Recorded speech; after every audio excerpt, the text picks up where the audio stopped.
Ако обаче иранската криза се използва от гледна точка на един голям риск, а именно световна война, и че е твърде опасно и възможно, нали, конфликта да ирадира до степен, в която, нали, икономиките на страните, които живеят благодарение на суровините, минаващи през Ормузския проток, ще стане толкова непоносимо, че те ще родят в собствените си страни граждански по своя характер конфликти, дори граждански войни, заради дефицитите, които ще настъпят в техния начин на живот и в техните икономики. Аз чета всеки ден фалирането на компании. Всеки ден.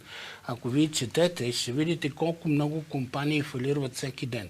Финансови компании, авиопревозвачи, туристически компании, химически заводи. Това е всеки ден. В момента светът се тресе и се създава едно за нас, обикновените хора, все още невидимо, може би, условие за Трета световна война.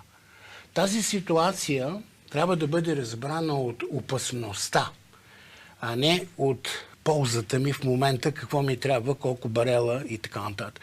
Тази ситуация на риск, че... А между прочим, това е предвидено в една книга на двама генерали на Пентагона, които я публикуваха 2021 година. Тази книга имам вкъщи и тя се казва 2034 нали, новата световна война. И най-интересно е, че тези хора, ползвайки различни военни информации, сценарии, прогнози и така нататък, 2021 година, нали, те предвиждат, че голямата война ще настъпи между Китай и между Съединените американски щати. И тази война ще настъпи оперативно като сблъсък между флотовете на двете държави, между военните флотове на двете държави. И тези военни флотове на тези държави ще се сблъскат заради Ормузския проток и заради Персийския залив и заради иранската криза 2021 година.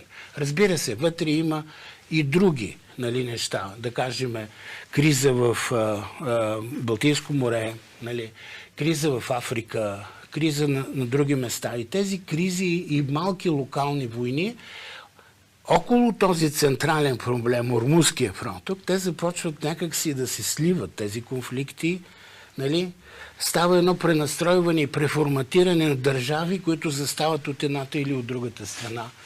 И в един момент войната се случва.